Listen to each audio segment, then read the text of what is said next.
네, 오늘은 시편 78편의 말씀을 보겠는데요. 시편 78편 우리가 22절까지만 읽었지만은 쭉 이렇게 보시면은 이게 72절까지 있습니다. 72절.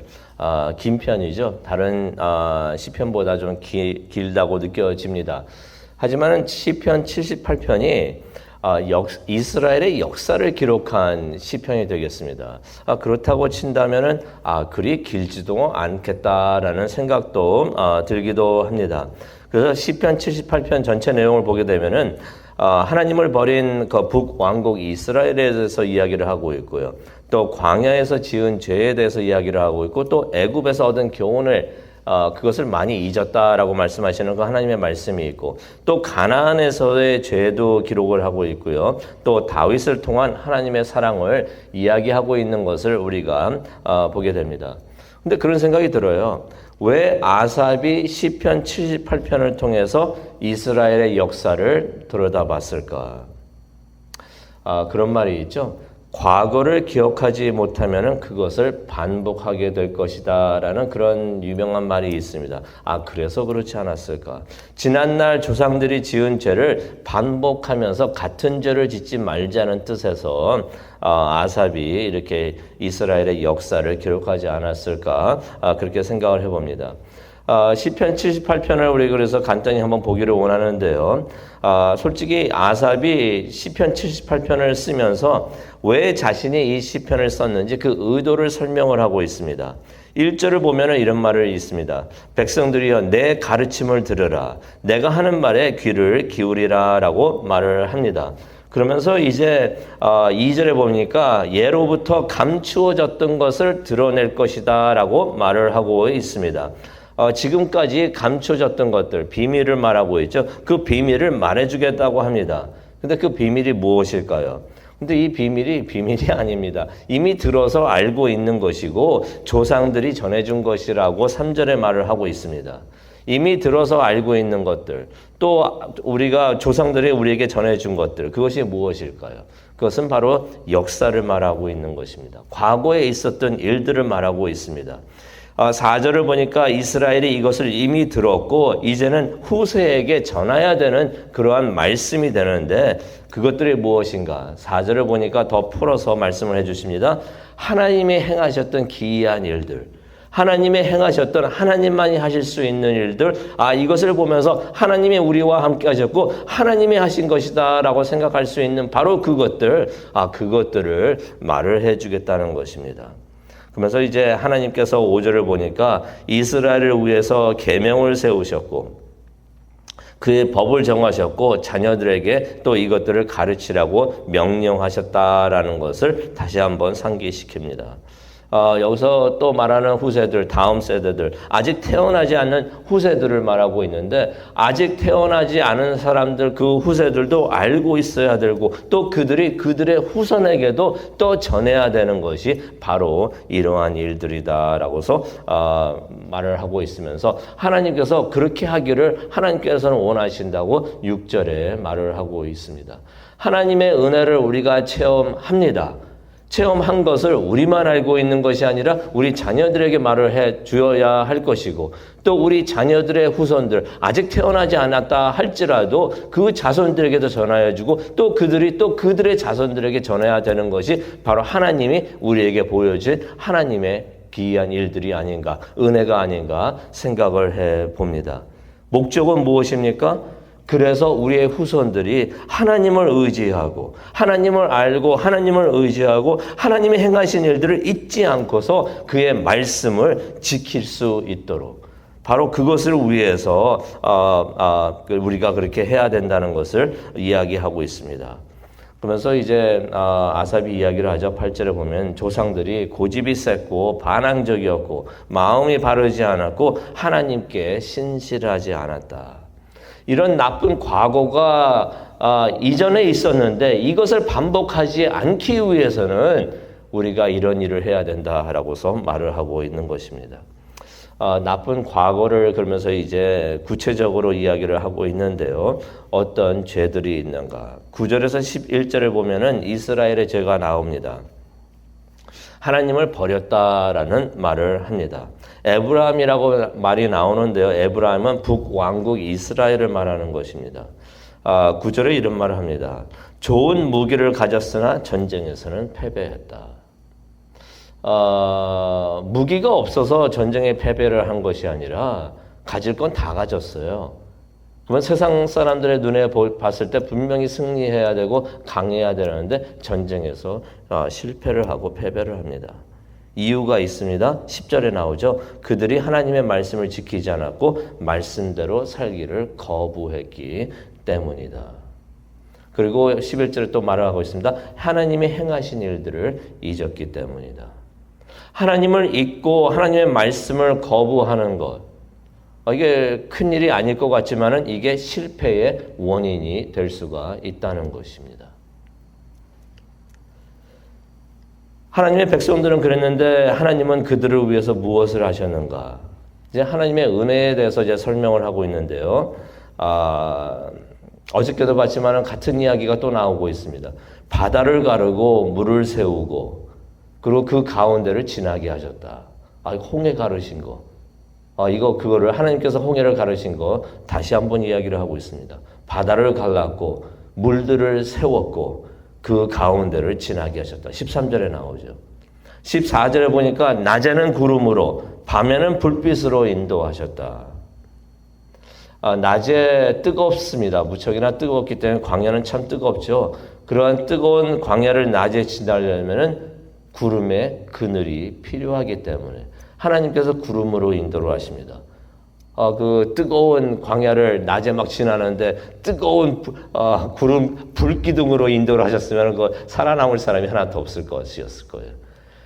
뜨거운 광야에서는 필요한 게 그늘이 되는데 사막에서 필요한 것은 그늘이 되는데 구름으로 그늘을 필요하기 때문에 그렇게 구름의 그늘을 주셨다는 것입니다. 또 깜깜한 밤에는 광야를 지나려면 불빛이 필요하기 때문에 불기둥으로 인도하셨다라고서 말씀을 하십니다.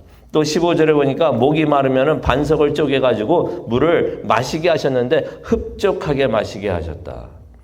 어느 정도 물이 많이 나왔는가 16절에 설명을 해주고 있습니다. 바위에서 물이 많이 나와가지고 강같이 흐르게 하셨다. 이것을 우리가 머릿속에 상상을 해보면은 하나님께서 은혜를 주시는데 그냥 찔끔찔끔 그냥 주신 게 아니라 그냥 풍족하게 하나님께서 은혜를 주신다. 믿으십니까? 하나님께서 우리에게 은혜를 주실 때는 충분하게 주십니다. 충분하게 주십니다. 바위에서 물이 새어나 쪼개진 바위에서 물이 새어나오는데 강같이 흐르게 하셨다. 그런데요, 18절을 보니까 이스라엘이 구하긴 구하는데 욕심대로 구합니다. 그 욕심대로 구하면서 하나님을 시험을 합니다. 우리는 이러지 않았으면 좋겠습니다. 하나님에 대해서 이렇게 질문을 하는데 그 마음속에 다 들여다 보여요. 다 들여다 보입니다.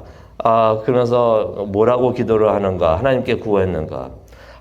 이게 19절에 나옵니다. 하나님께서 과연 광야에서 식탁을 베푸실 수 있을까? 하나님께서 바다를 가르셨고 물을 세우셨고 낮에는 구름으로 밤에는 불빛으로 인도하셨고 그 다음에 목이 마르니까 반석을 쪼개가지고 물을 마시게 하셨는데 그 물도 강같이 흐르게 하셨는데 사람의 욕심이 끝이 없어요. 욕심대로 구하는데 뭐라고 19절에 기록을 하고 있습니까? 하나님께서 지금까지 많은 것을 나에게 주셨지만 이 광야에서 우리에게 식탁도 베푸실 수 있을까? 20절에 보니까 바위를 쳐서 물을 주시는데 빵도 주실 수 있을까? 20절에 보니까 고기도 주실 수 있을까?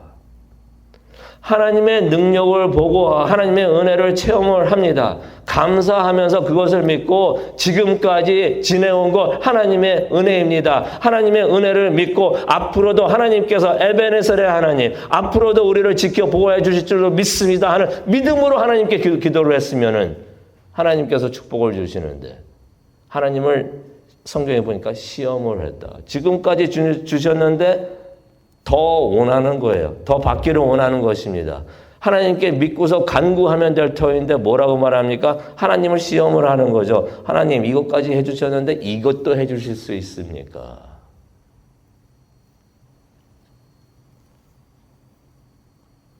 하나님께서 노하십니다. 21절에 보니까 하나님께서 노하십니다.